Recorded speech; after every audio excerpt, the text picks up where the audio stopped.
আজকে তৈরি করে ফেললাম ডালের কেক আর তাই দিয়েই ডাল বরফি কারি।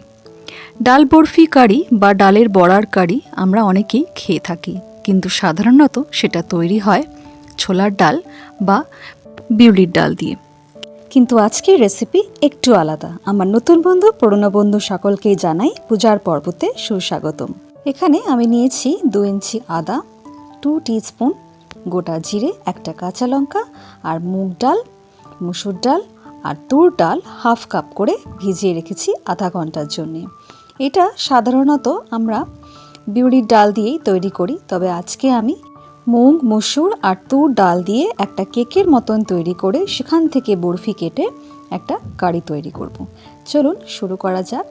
আজকে আমি সমস্ত বাড়ির কাজ সারার পরে বিকেলের দিকে এই ভিডিওটা তৈরি করছিলাম, তাই ভাবলাম আপনাদের সাথেও শেয়ার করে নিই।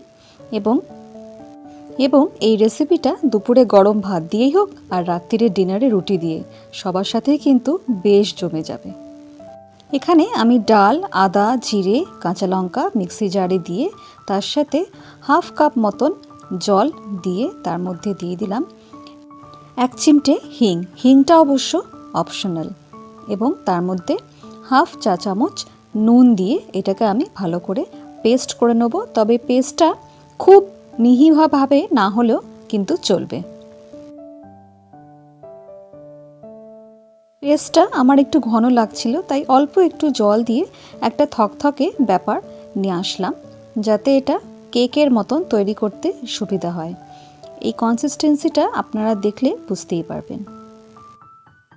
এরপর এটাকে একটা পাত্রে নিয়ে নিচ্ছি, যাতে বাকি মশলাগুলো আমার মেশাতে সুবিধা হয়। দিয়ে দিলাম হাফ টিস্পুন করে হলুদ গুঁড়ো, কাশ্মীরি লঙ্কার গুঁড়ো, ধনে গুঁড়ো, জিরে গুঁড়ো, 2 টেবিল স্পুন চালের গুঁড়ো, হাফ চা চামচ চিনি এবং হাফ চা চামচ নুন। তার সাথে দিয়ে দিলাম ফ্রেশলি চপড ধনিয়া পাতা। এটাকে ভালো করে মিশিয়ে নিচ্ছি।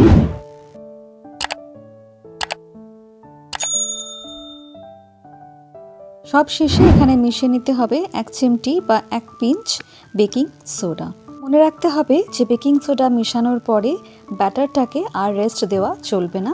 এখানে একটা ছড়ানো পাত্রে অল্প একটু সর্ষের তেল দিয়ে ভালো করে এটাকে মাখিয়ে এর উপরে আমি ঢেলে দিচ্ছি তৈরি করা ব্যাটারটা। আর অন্যদিকে গ্যাস জ্বালিয়ে আমি সেখানে একটি কড়াইয়ের মধ্যে জল দিয়ে একটা স্ট্যান্ড দিয়ে অলরেডি গরম করতে দিয়ে দিয়েছি। এইটাকে ভালো করে ট্যাপ করে নিচ্ছি, যাতে একটু এয়ার বাবলসটা বেরিয়ে যায়, দেখতে যাতে সুন্দর হয় সেই জন্য দিয়ে দিলাম অল্প একটু ভাজা জিরের গুঁড়ো এবং অল্প একটুখানি কাশ্মীরি মির্চ গুঁড়ো। এটা অপশনাল, তবে দেখতে এটা সুন্দর হয়। এরপরে ঢাকনাটা আটকিয়ে এখানে দিয়ে দিলাম স্টিমে। এরপরে এটাকে স্টিম করতে হবে প্রায় 20 থেকে 25 মিনিট পরে। কিছু ক্ষেত্রে এটা 30 মিনিটও লাগতে পারে। এখানে আধা ঘন্টা পর আমাদের এটা তৈরি হয়ে গেছে। 5 মিনিট রেস্টে রেখেছিলাম। তারপরে এখানে ভালো করে এটাকে ঠান্ডা করে নেওয়ার পরে দেখুন এইভাবে এটা কিন্তু ছেড়ে আসবে। একটা থালার মধ্যে এটাকে ঢেলে নিলাম। একদম কেকের মতন দেখুন তৈরি হয়েছে, কত সফট অ্যান্ড ফ্লাফি। এরপর ইচ্ছে মতন শেপে এটাকে কেটে নিতে হবে। এখানে এই যে বরফিটা তৈরি হয়েছে এটা কিন্তু আমি বেশ কিছুটা তুলে রেখেছিলাম শ্যালো ফ্রাই করে চা দিয়ে খাওয়ার জন্য। সেটা কিন্তু শ্যালো ফ্রাইও করা যায়, ডিপ ফ্রাইও করা যায়, আবার এয়ার ফ্রাইও করা যায়। তবে আজকে আমি এটা বরফি কারি করে আপনাদের সাথে শেয়ার করব। আমার নতুন বন্ধু, তোমাদের বলে রাখি, যদি তোমাদের এই ভিডিওটা ভালো লাগে আর আমার অন্যান্য ভিডিও দেখার জন্য তোমরা কিন্তু আমার অফিশিয়াল চ্যানেল পেজ পূজার পর্ব ভিজিট করে নিতে পারো। সেখানে পেয়ে যাবে আরও অনেক নানান ধরনের ভিডিও, আর ডেইলি শর্টস আমি আপলোড করি, সেটাও তোমরা এনজয় করতে পারো। এখানে দেখো বরফিটা কত সফট অ্যান্ড ফ্লাফি হয়েছে। এরপরে আমি বরফিগুলোকে শ্যালো ফ্রাই করে নিচ্ছি। এটা ডিপ ফ্রাইও করা যায়, তবে আমি বেশি অয়েল কনজাম্পশনটা এখানে করছি না। এখানে এই বরফিগুলো আমার মেয়ে খাবে বলে আমি এখানে লঙ্কার কুচি ব্যবহার করিনি। আপনারা চাইলে ব্যাটারটার মধ্যে কিছু লঙ্কার কুচি দিয়ে ব্যাটারটা তৈরি করতে পারেন এক্সট্রা ফ্লেভারের জন্য। বরফিগুলোকে চারিদিক উল্টে পাল্টে ফ্রাই করে নিতে হবে, যাতে চারিদিকটা একটু মুচমুচে হয়। এই ডালের বরফি 5 থেকে 6 দিন অবধি কিন্তু ফ্রিজে রেখে দেওয়া যায় ইজিলি। এবং কেউ যদি বাড়িতে আসে সেটা কিন্তু আপনি ফ্রাই করে চায়ের সাথে ইজিলি সার্ভ করতে পারেন। আমার নতুন বন্ধু এবং আমার পুরনো বন্ধু সকলকেই একটা রিকোয়েস্ট রইল, যদি এই ভিডিওটা ভালো লাগে তাহলে ভিডিওটার শেষে একটা লাইক আর শেয়ার কিন্তু করা চাই। এরপর একই প্যানের মধ্যে আমি দিয়ে দিলাম 2 টেবিল স্পুন তেল, সেখানে ডাইস করে কেটে রাখা মিডিয়াম 2টো আলু আমি ফ্রাই করে রেখে দিলাম। এটা 70 to 80% আমি ফ্রাই করেছি নুন হলুদ দিয়ে। আলু দিয়ে এই কারিটা যদি তৈরি করা যায় তাহলে একটা ভালো বেস তৈরি হয়। এখানে আলুগুলো আমার ভাজা হয়ে গিয়েছে, সেই একই তেলে আমি দিয়ে দিলাম একটা তেজপাতা, একটা শুকনো লঙ্কা, 2 টিস্পুন গোটা জিরে আর 1 চিমটে মতন হিং। হিংটা কিন্তু অপশনাল। এরপর দিয়ে দিলাম একটা মিডিয়াম অনিয়ন কুচিয়ে রাখা, দিয়ে দিলাম একটা মিডিয়াম টমেটো, দিয়ে দিলাম অল্প একটু নুন যাতে এটা তাড়াতাড়ি রান্না হয়ে যায়। এরপর 2 থেকে 3 মিনিট অল্প আঁচে এটাকে ঢাকা দিয়ে রান্না হতে দিয়ে তার মধ্যে দিয়ে দিলাম 2 টিস্পুন আদা রসুন বাটা। এটা কিন্তু পেঁয়াজ ছাড়াও তরকারিটা করা যায়, সেটাতেও কিন্তু ফ্লেভার বা টেস্টের কোনো কম্প্রোমাইজ হয় না, তবে আজকে আমি এটা পেঁয়াজ দিয়ে তৈরি করলাম। দিয়ে দিলাম সমস্ত মশলা, হলুদ গুঁড়ো, কাশ্মীরি গুঁড়ো, জিরে গুঁড়ো, ধনে গুঁড়ো এবং অল্প একটু চিনি।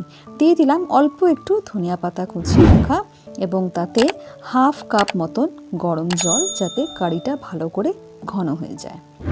পর আঁচ কমিয়ে এটাকে ঢাকা দিয়ে দিলাম।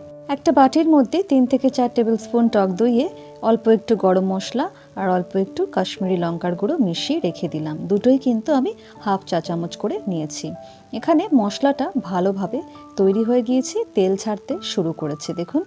এরপর এখানে আমি অ্যাড করে দিলাম সেই মশলা দিয়ে তৈরি করে রাখা টক দইটা।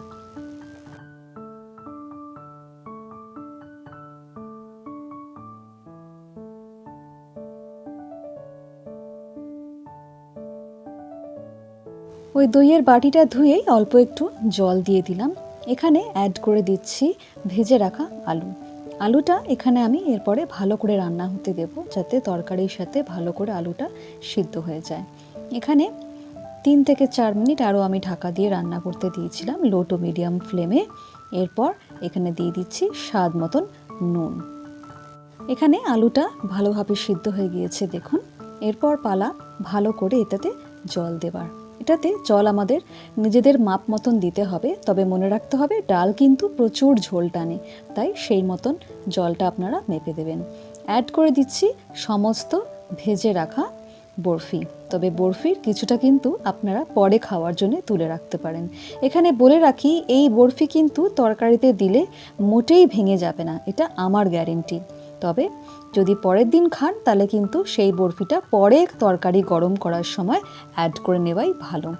এই কারিটা কিন্তু ইনকমপ্লিট উইদাউট ফ্রেশ মিল্ক, তাই ফ্রেশ মিল্ক যদি থাকে অ্যাড করতে কিন্তু একদম ভুলবেন না, তরকারিতে আলাদাই মাত্রা চলে আসবে। অ্যাড করে দিলাম উপর থেকে একটু ফ্রেশ ধনিয়া পাতা। মনে রাখতে হবে বরফিগুলো অ্যাড করার পরে কিন্তু খুব বেশি এটাকে আমি আর রান্না করব না, ম্যাক্সিমাম 1 মিনিট, তারপর ঢাকা দিয়ে গ্যাস বন্ধ করে দিতে হবে। এখানে দেখুন আমাদের ডাল বরফি কারি একদম রেডি। আশা করি আপনাদের এই রেসিপিটা ভালো লেগেছে এবং যারা যারা এখনও ট্রাই করেননি তারা কিন্তু অবশ্যই ট্রাই করবেন। দেখা হচ্ছে আপনাদের সাথে খুব শিগগিরই আমার নতুন পর্বে এবং ডেলি শর্টসে। থ্যাংক ইউ ফর ওয়াচিং পূজার পর্ব।